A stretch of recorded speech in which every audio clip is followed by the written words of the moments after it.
Het was aan de vooravond van het jubileumjaar 16 keer 11 jokers dat we met een aantal mensen bijeenzoten en dachten, wat willen we nou in dit jubileumjaar de Venloneren eigenlijk cadeau doen? Want we willen een cadeau schenken aan de stad, aan de Venloneren. En datgene wat we ons bedachten, dat was dat we een mooie grootse haan aan de stad, aan de Venloneren cadeau willen doen. En die dan ergens op een prominente plaats in de stad zijn plek zou moeten vinden. Nou, eigenlijk kwamen de jokers die kwamen in september 2018 kwamen die bij mij op bezoek, nog een belletje uiteraard. En nou, dat wordt besproken en ik dacht van ja, wat kunnen jokers eigenlijk doen? En ik dacht eerst van het is voor een relatiegeschenk misschien wel, maar uiteindelijk bleek dat de jokers 16 keer 11 jaar bestaat. En ze zochten eigenlijk een kunstenaar voor die voor jokers een goed werk was maken voor de stad, als een geschenk aan de stad, voor dat bestaan. En vanuit dat idee zien we gewoon werken en daar hebben we in eerste instantie een kunstenaar bij gezocht. En al vrij snel kwamen we allemaal eigenlijk wel uit bij een kunstenaar, Rick van Rijswijk, uit Bezel, die al eerder een heel mooi kunstwerk had gemaakt voor de stad, namelijk De Krijger. Daar kwam uit dat de vreedzame krijger teruggeplaatst zou worden op de Maasboulevard in Venlo. En dat ik een kunstwerk mag maken voor de jokers voor hun 16 keer 11 bestaan. En die hadden nu op losgemaakt bij de Venloneren. En toen dachten we, die man die moeten we benaderen, want die kan dan ongetwijfeld ook een heel mooi kunstwerk maken voor Den Haan. En we zijn in gesprek gegaan met Rick en Rick was heel erg enthousiast. En die wordt ook geraakt door dat verhaal. En uiteindelijk was de volgende partij waar we mee moesten gaan praten de gemeente. Want wij hadden ons bedacht dat Den Haan misschien wel eens mooi op de kop van de wierd geplaatst zou kunnen worden. Dan samen met de gemeente hebben we er van gedachten over gewisseld. En natuurlijk is de kop van de wierd een hele mooie plek. Maar er had ooit een keer de Krijger gestaan. En om er nou een haan neer te zetten, die dan ook nog eens een keer naar Blieren keek. En het is het centrum van de gemeente. En daar is ook natuurlijk te maken met Aarselon, Velde en met Belvold en Tegelen.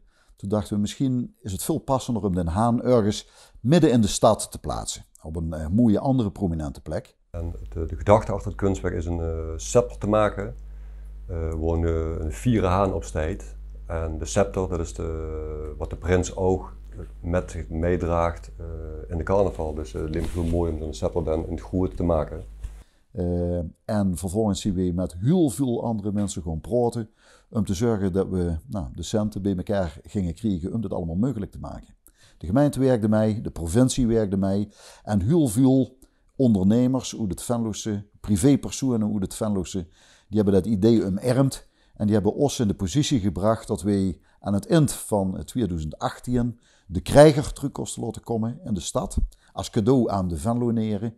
En dat we nu dadelijk rondom het weekend van de 11e van de 11e 2019 als een soort van afsluiting van ons jubileumjaar de stad aan de Keulse Poort ter verwelkoming van alle gasten Den Haan door kunnen plaatsen. Ja, door het overleg met jokers en ook de sponsoren die meedoen aan voor dit kunstwerk, was mijn gedachte eigenlijk om met afvalmaterialen te gaan werken en bij de bedrijven op bezoek te gaan, door het afval te kijken en wellicht door iets mee te kunnen gaan maken. En, dus het zal een mix worden van nieuwe materialen gemixt met gerecyclede materialen, wat erg mooi in deze tijd past. Er zit glas in van scheuten. Er zitten wat extrusiemallen in van de MIFA. MIFA aluminium extrusie van Vostermans ventilatoren. En dit is dan maar niet nieuw, maar van SLV werd de verlichting gesponsord.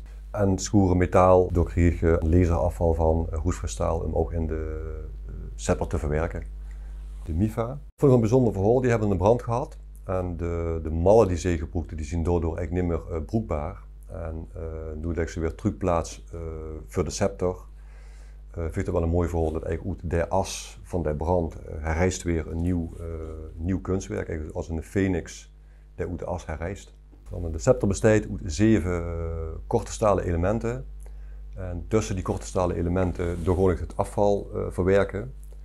En bovenop die korte stalen elementen zal de haan herrijzen als een juweeltje. Tenminste, zo zie ik het voor me. Op zich werk ik al vaker met een soort van deelmallen. En, dus ik maak een soort basis en die basis kan ik dan vullen met die mal die ik gemaakt heb. En dus als die materialen dan bij elkaar komen, kan ik die afvalmaterialen op de mal leggen, die aan elkaar maken en dan van de mal afholen en weer in de sokkel plaatsen. De haan zal vooral bestaan uit roestvrij staal buismateriaal. En dat zal enigszins delen zullen gepolijst worden. Er zullen ook wat stukjes afval weer in verwerkt worden. Er zal ook met glas gewerkt worden, met kleurglaas. Zodat het ook echt een beetje een glinsterende haan wordt op de scepter. Dat het echt de aandacht trekt. Op de borst heb ik een hart geplaatst. En dat hart dat geeft een stukje moed aan, maar ook een stukje kwetsbaarheid. Maar het is in feite ook het hart van de stad. Omdat de Jokers is een grote vereniging, dus daar kan ze van zeggen van die dragen de stad ook een heel gedeelte. Ja. En vandaar dat ik er ook een roerd hart in gemaakt heb van glaas. En Den Haan die echt op een fantastische manier is vormgegeven door Rick.